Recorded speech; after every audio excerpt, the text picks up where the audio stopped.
Vic's name is Jessica Marnier. She's a temp secretary. Car wash's owner knows her, says she comes in every week. But just to wash your car, right? Right. Miss Marnier didn't strike him as the kind of girl who did drugs. Appearances can be deceiving. Something tells me that the outside of the car is the only place that's clean.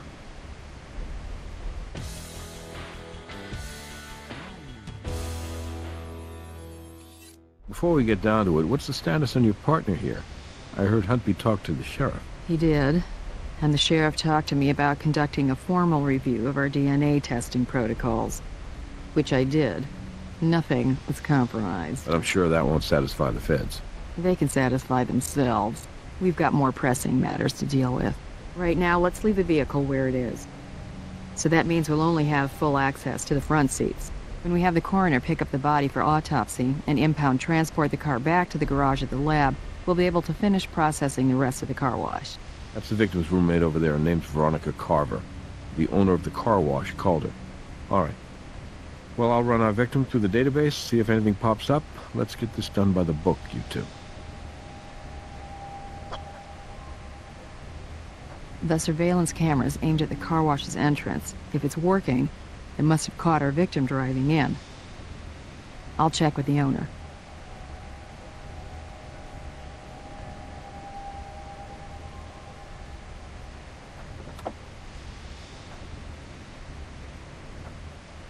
The GPS holder's empty.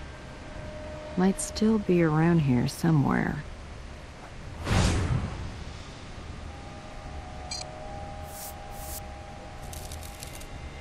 Got a usable print.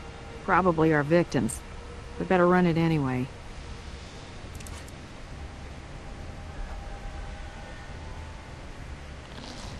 This GPS unit is broken. I'll take it back to Archie and see if he can recover any data from it. Our victim might have gone into convulsions and knocked the GPS out of its holder.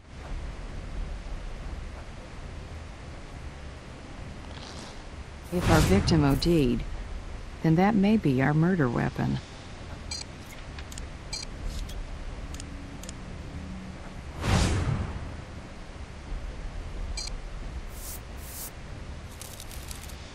Well, it's definitely been used.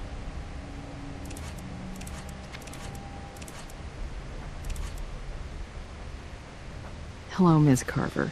We're from the Las Vegas Crime Lab. We just need to ask you a few questions. Okay, sure. I mean, of course. I'm just a little, shaken. I see death all the time, but never like this.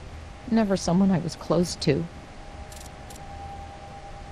You see death all the time? Oh, that sounds awful, doesn't it? I mean, I'm a registered nurse. I'm sorry if I sound a bit out of it. It's just that when the guy here at the car wash called me about Jesse, I'd just gotten off working a double.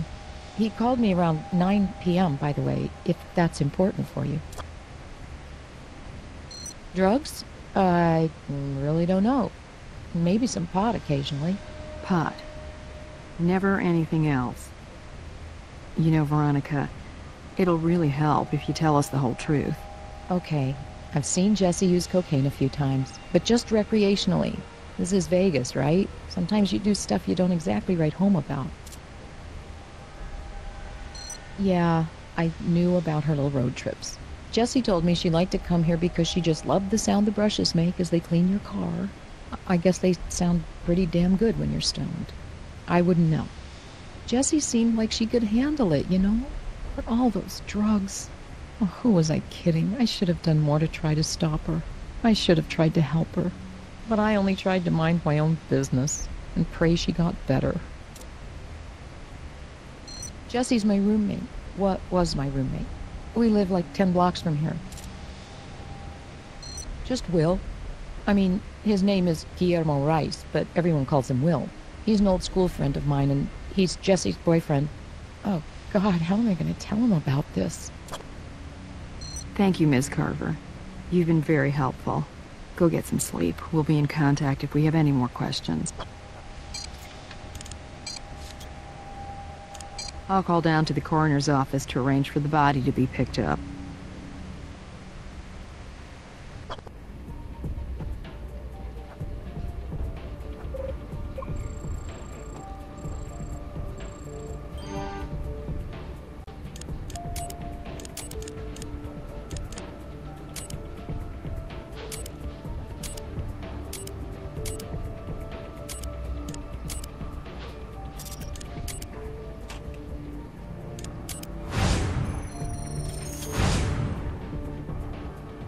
So the fingerprint on the GPS holder isn't Jessica Marnier's. It belongs to Manuel Molina's. And according to Mr. Molina's arrest record, he's no stranger to possession and distribution of narcotics.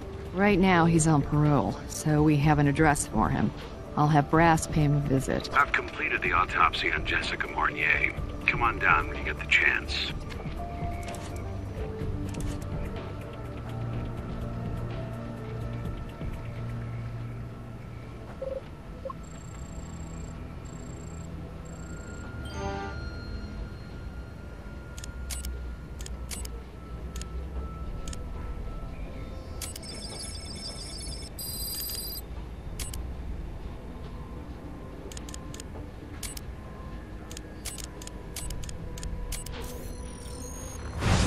Okay, we have traces of cocaine and morphine in the syringe.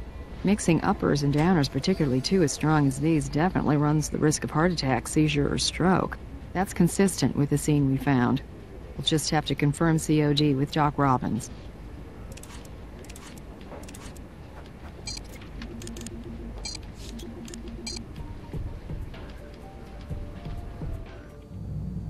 Hi, Doc. What you got? Your victim's COD probably won't surprise you. Acute myocardial infarction caused by intravenous ingestion of benzoyl methylecgonine and morphine. Based on liver temp, I'd say her time of death is somewhere between 8 and 10 this evening. I did recover some skin cells from under her nails. Here they are. The pattern of the bruising is very suggestive of a 4+1 on both arms. Fingers on one side, thumb on the other. Someone held your victim hard enough to leave an impression. I'd say very close to the time of her death. Tox indicates high levels of benzoyl methylecgonine, but you know it better as cocaine. There are also toxic levels of morphine. This particular drug combo you might also know better as a speedball. Inflammation of the tissue inside the nasal cavities is definitely consistent with recent habitual use, and dare I say, abuse of cocaine. So Jessica Marnier may have been looking to kick her high up a notch. Yeah, because it's all fun and games until your heart stops. Yes, it is. You know, this may be nothing, but your victim's medical records indicate that she was right-hand dominant, so you'd expect to find any injection points along her left arm, not her right. But maybe she was just desperate for a good vein.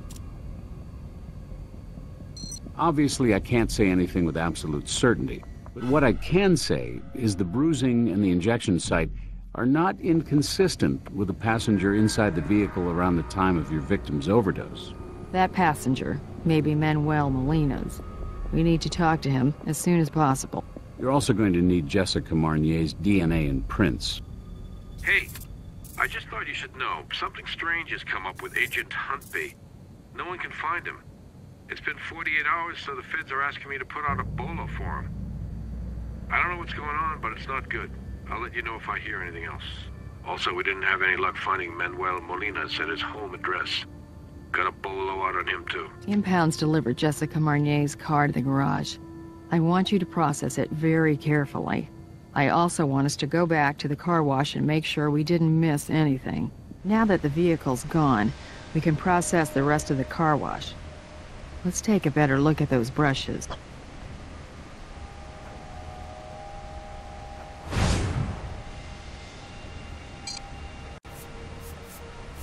That's the cup Veronica Carver was drinking out of. And it was lying there in plain sight. So, we don't need a warrant to collect a sample of her DNA.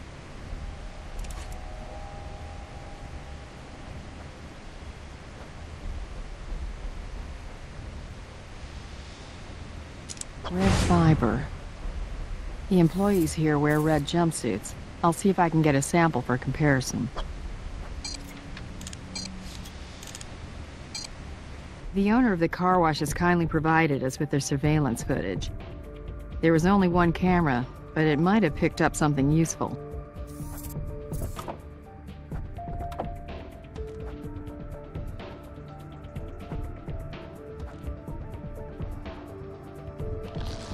Looks like there's some residue on it. Better get it analyzed. That little tear could have been caused by any number of things. See if you can narrow it down a little.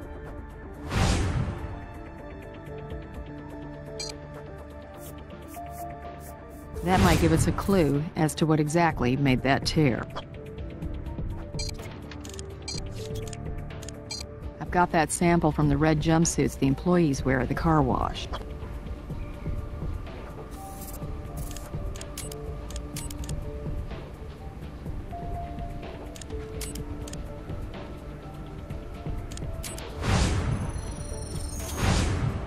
Jessica Marnier's fingerprints may be on the syringe, but it doesn't completely explain why she may have injected herself in the right arm when she was right-handed.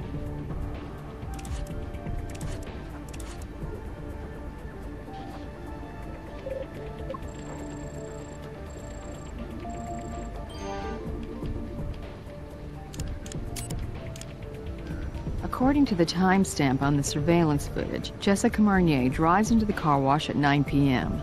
Now, Robbins puts her time of death at somewhere between 8 p.m. and 10 p.m., so we're closer to pinpointing her exact TOD. Wait, what's that? Jessica appears to be wearing both earrings when she pulls into the car wash. And look, the GPS is in its holder, so it definitely got knocked out while Jessica was inside the car wash.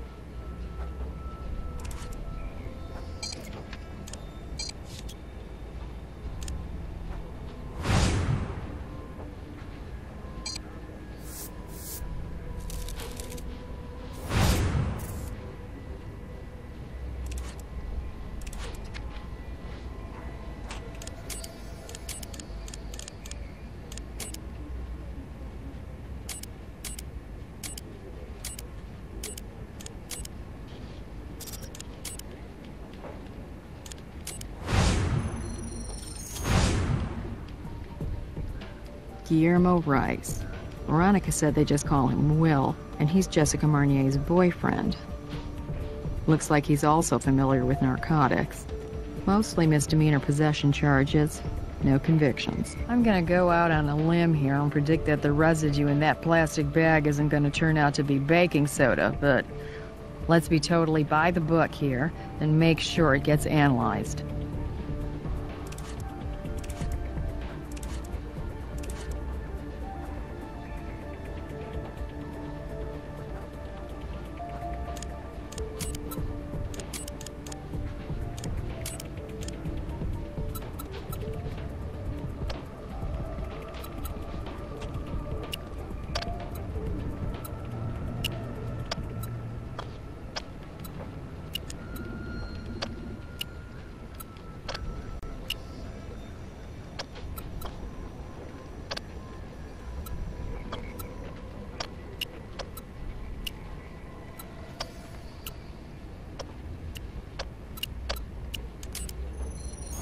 So how did Veronica Carver's DNA end up under Jessica's fingernails?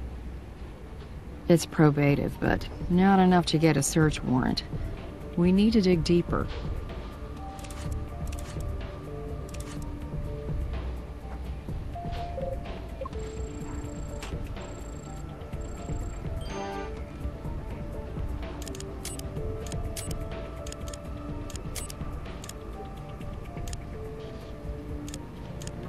Fibers don't match.